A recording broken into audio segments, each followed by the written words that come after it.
What's up, guys? Barry Gaming here, back with some more Idle Heroes, and today we are going to be talking about Phorcys. Whether you should scroll for them, whether you should wait, really depends on where you are in the game and what your goals are. Yes, I have a Christmas onesie on. Yes, it is Christmas Day when we're filming this, so bear with me, but let's jump right into it.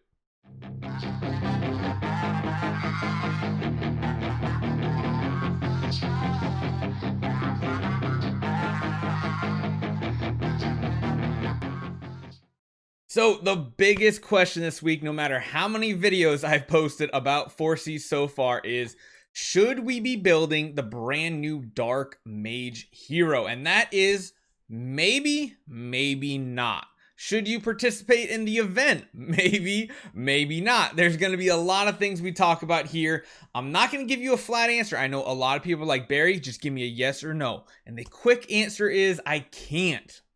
But I'll give you the best advice possible, and you need to decide where in the game you are for what advice I'm giving you to take. So, starting off, probably for the people who are the earlier game, you're the typical person who only has maybe one or two E5s, maybe not even an E5.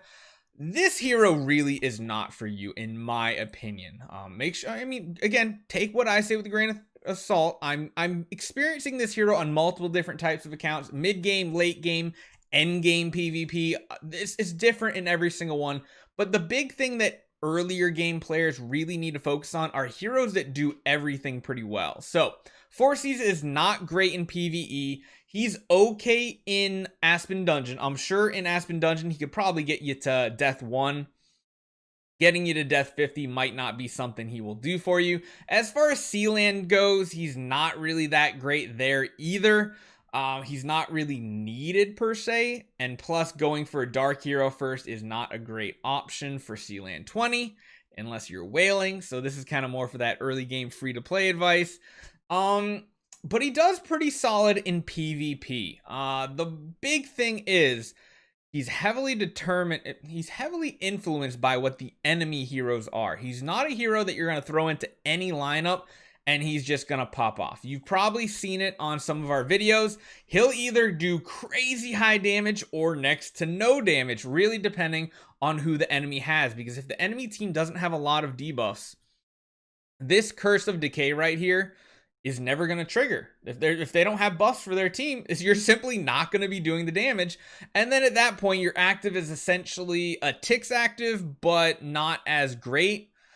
It does, one thing I will say about this hero, it feels very counterintuitive for the main part of the active skill to remove one attribute buff from the enemy before inflicting the damage from Curse of Decay. So the Curse of Decay is when an enemy receives an attribute buff. Once triggered, each layer of Curse of Decay offsets one attribute buff and deals 1500% damage. That's a lot of damage. That's going to be the videos you see floating around the internet and YouTube of just teams instantly dying at the end of a round due to things like Rogan buffs. But in early game, you're not going to be experiencing too many heroes that have buffs where this is going to be reliable. If you are getting towards the mid game, which is essentially, a few E5 heroes, he could potentially be helpful. But again, do you want to use your scrolls on a hero that might be good? If you are in the late game or end game PvP, that's where you're really going to start feeling the power of Phorcys. Phorcys' biggest counter move in this PvP meta is countering Rogan. Rogans are everywhere. You've seen it on my accounts. People are putting 2, 3, 4 Rogans in lineups with Transcendence heroes. And this hero right here, mainly just because of this Curse of Decay, is completely countering the Rogan play, which means the PvP meta is going to slow down because we're not just boosting speed. It's weird to say, but this hero literally feels like it was designed to counter all the Rogans popping up in PvP. Granted, this hero could get very strong down the road if all the heroes coming up have buffs, especially if they're buffing teammates as well.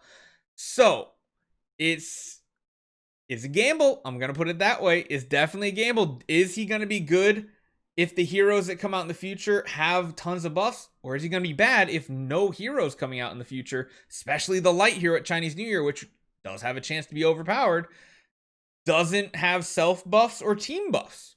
So that puts it there. Again, don't rely on this hero to do anything for you in PvE. So those of you who are 100% PvE players, I would definitely, this is the one thing I will say confidently. If you are a PvE player only, you don't care about PvP, do not build Phorcys. He's not going to do anything for you that you want him to do.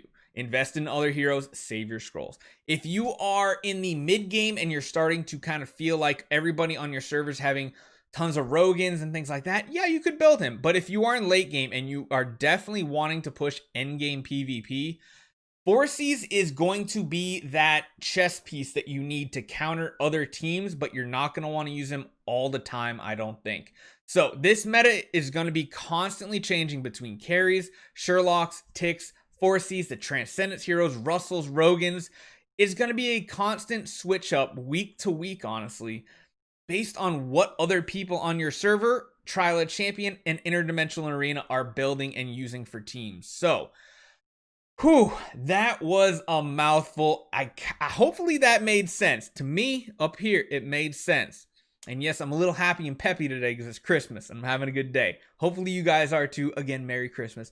But the next part of this is a lot of people save up their scrolls in order to get bonus rewards as well. Now, that is kind of a thing of the past at this point. That's one thing I want to talk about is saving scrolls for the bonus rewards isn't really a thing anymore because most big scroll events don't have the currency tied into the actual summoning prizes anymore like we used to a year or so ago, maybe a year or 2 years ago.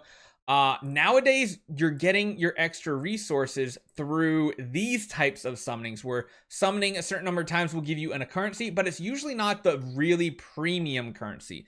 It's the secondary currency. So, my advice moving forward is you don't scroll for the bonus rewards, you scroll for the hero. And people might say, well, that's stupid. I want the extra stuff. Okay, that's fine. But the point of using heroic scrolls on day one is to get the hero 2 to 3 months earlier than the majority of the player base. So you have to decide, and I keep harping on this, you got to decide, is this hero worth using the resources on? Not for all these things, not for all this stuff, not for all this, oh, not that one, not for all these guys here. You need to decide if this hero getting these copies is worth it and going to make your account better.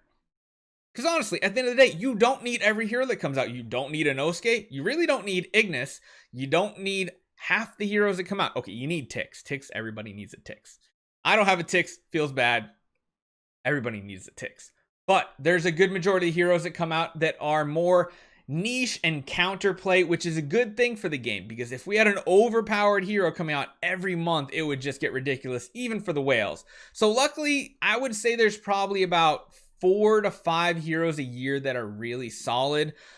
You can do 2 of those as heroic summoning, and then of course the other ones you can focus on other ways.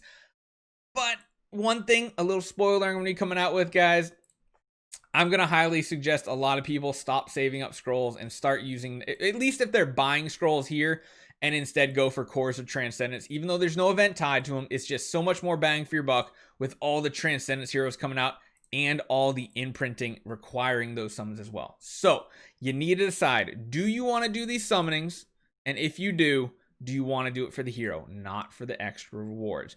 Granted, this event does not reward whatsoever really using the scrolls. It does reward building the hero to 10-star to give you some Christmas bells and some glorious relics, because if you get the Christmas bell and you do all the other quests out there, you get the stockings, which even if you just get the ones here, you're going to be getting 21 of them. Then 21 plus the additional 7 puts you at 28, which means you can get a free Antlers cane. Wrong gift. Oh, I already claimed the first one. That's why. You can get a free Antlers cane or candy bar. So those are the 2 things you have to consider what you want to do. I will give one side note. A lot of people have been talking about it. A lot of people who have 2,000 scrolls are actually deciding just to do 1 loop and trying to get 5 hero copies to build the 10-star. That way they get the pay-to-win artifact. And then by the time Chinese New Year comes up, you should be pretty close to getting those 1,000 scrolls back. And you should be able to do a full quad loop. Now, if you have less than 2,000, definitely I would do a pass and just keep saving for Chinese New Year. If for some reason you have more than 2,000 scrolls, you got 3,000, 4,000, yeah, you could build this hero. If it's a hero you're going to use, you could build this hero and then also be good for Chinese New Year. Otherwise, save up for future heroes, because let's be honest, none of the heroic summoning events are big and flashy anymore. It honestly seems like the random events are some of the best ones. Like the Mid-Autumn Festival? It was like one of the best events we've had in a while. It's really cool that things like that are happening. But to kind of finalize and summarize, hopefully I didn't ramble too much. Hopefully it gave you guys some important information that you need. But overall, I will say, as far as endgame PvP hero, he is an amazing, super powerful counter hero to the current meta in PvP. But as that meta shifts, is he going to stay relevant? We don't know. Possibly he could get stronger, he could get weaker. That's good. If you are in the mid-game, end-game, or mid-game to late game, not quite end-game PvP with all the Ormus artifacts, decide if it's a hero you want for your account. It's going to help you in CCL, Crystal Crown League, if you have a bunch of Rogans out there, things like that. If you are early game, I would stay away from this hero completely. So hopefully you guys enjoy this one. Hopefully it was helpful. Make sure you take 1 second right now, hit that subscribe button, and go enter all the giveaways, because we are almost at 35,000 subs. And you know what that means, guys. $100 giveaways. So hopefully you guys enjoyed it. Hopefully it helped you out. Merry Christmas. I'll see you guys next time.